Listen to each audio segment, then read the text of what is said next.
Euzubillahimineşşeytanirracim. Bismillahirrahmanirrahim. Elhamdülillahi Rabbil alemin. Ve salatu ve selamu ala Resulina Muhammedin ve ala alihi ve sahbihi ecmain.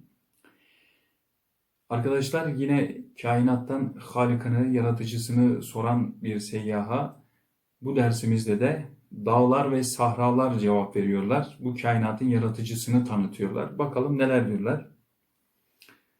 Dağların külli vazifeleri ve umumi hizmetleri o kadar azametli ve hikmetlidirler. Akılları hayret içinde bırakır. Mesela dağların vazifelerini şöyle hiç oturup düşündük mü?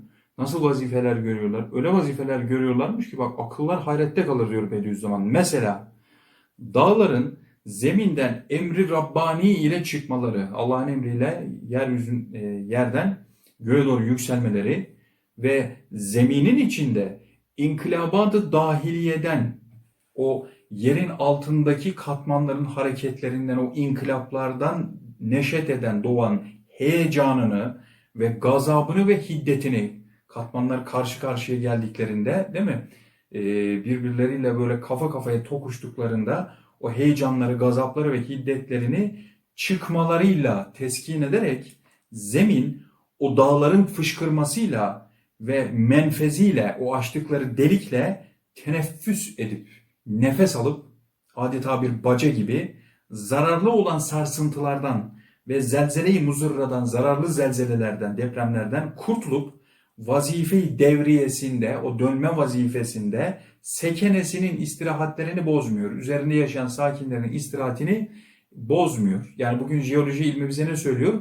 Katmanlar yerin altında dönüyorlar, hareket ediyorlar. Şimdi bunlar içerisinde karşılaşanlar olduğunda bunlar eğer çabuk birbirlerine kırılıp altlı üstü geçerlerse çok küçük sarsıntılar oluyor. Biz bunları zaten çoğu zaman hissetmiyoruz. Fakat kafa kafaya gelip tokuştuklarında ne kadar gerilirlerse patlamalarında da o kadar kuvvetli bir enerji yukarıya çıkıyor.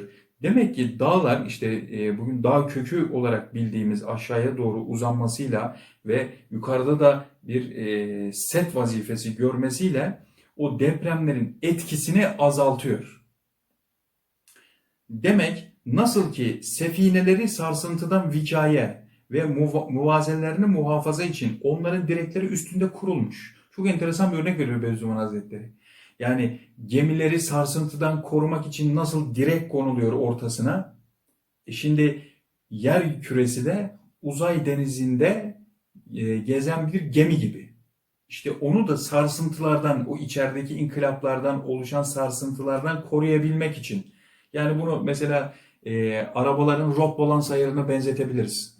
Öyle de dağlar zemin sefinesine, bu yer küresi gemisine bu manada hazineli direkler olduklarını, hazineli direkler. Yani dağlar da işte alabora olmayalım diye rot balans ayarını, yani içerideki o inkılavatlardan dönen bir şeyin mesela içerisinde sıvı dönse ne olacak? Sağa sola yalpalama yapması lazım, değil mi? İşte o yalpalamaları nasıl engelliyor? Rot balans yaparken lastiklere nasıl ağırlık çakılıyorsa yeryüzünde de bu sarsıntılardan dolayı ne tarafa sarsılacaksa ters taraftan demek ki bir yanardağ veya bir dağ fışkırması oluyor. O düzeni, intizamı muhafaza ediyor. Ve bu direkler hazineli direkler. İçeride hazineler var. Ve Kur'an-ı Mucizül Beyan, işte beyanı mucize olan Kur'an'da ne diyor bize? Vel cibale evtade ve elgayna fiha ravasiya vel cibale ersaha gibi çok ayetlerle ferman ediyor. Yani mealen dağları direk yapmadık mı diyor.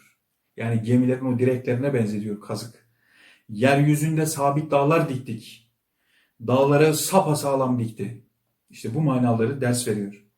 Hem mesela dağların içinde hayata lazım olan, hayat sahiplerine lazım olan her nevi menbalar, kaynaklar, sular, madenler, maddeler, ilaçlar, çünkü bitkiler de onların üzerinde, o kadar hakimane, hikmetle bir gaye, bir fayda için ve müdebbirane ve kerimane, cömertçe ve ihtiyatkarane, iddihar ve ihzar ve istif edilmiş ki.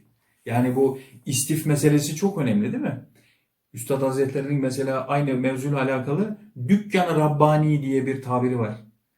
Rabbani bir dükkan. Yani içeri biliyorsunuz eşyaları içeriye istiflemek de ayrı bir sanat gerektiriyor, değil mi? Yani düzenli bir şekilde içeriye istiflenmiş bir oda görseniz burası tesadüfen olmuştur denilebilir mi? Yani ihtiyaç duyduğumuz her şey, yiyeceğimiz, giyeceğimiz, kullandığımız madenler, bize lazım olan ilaçlar, her şey dağlarda depo şeklinde istiflenmiş. Demek ki apaçık bir şekilde bilbedahe kudreti nihayetsiz bir kadirin ve hikmeti nihayetsiz bir hakimin hazineleri ve ambarları ve hizmetkarları olduğunu ispat ederler diye anlar. Ve sahra ve dağların dağ kadar vazife ve hikmetlerinden bu iki cevhere sairlerini kıyas edip, diğer vazifelerine kıyas edip, dağların ve sahraların umum hikmetleriyle, hususan ihtiyati ihtiharlar cihetiyle, yani ihtiyat için konulan, o yerleştirilen, depolanmış şeyler cihetiyle getirdikleri şehadeti ve söyledikleri la ilahe illahu tevhidini dağlar kuvvetinde ve sebatında ve sahralar genişliğinde ve büyüklüğünde görür, amentü billah der. Bizi tanıyan bir zat, jeoloji bilen bir zat, kudreti nihayetsiz bir zat, hikmeti nihayetsiz bir zat o dağları oraya sapasağlam dikmiş. Uzaydaki o seyahati bilen ve döndüren bir zat onu oraya dikmiş. Geminin direğini diken herhalde gemi yapan aynı zattır değil mi? Amentü billah der. Subhaneke la ilme lena illa ma allamtena inneke entel alimul hakim ve ahiru davahum enilhamdülillahi rabbil alemin. Allah rızası için El Fatiha.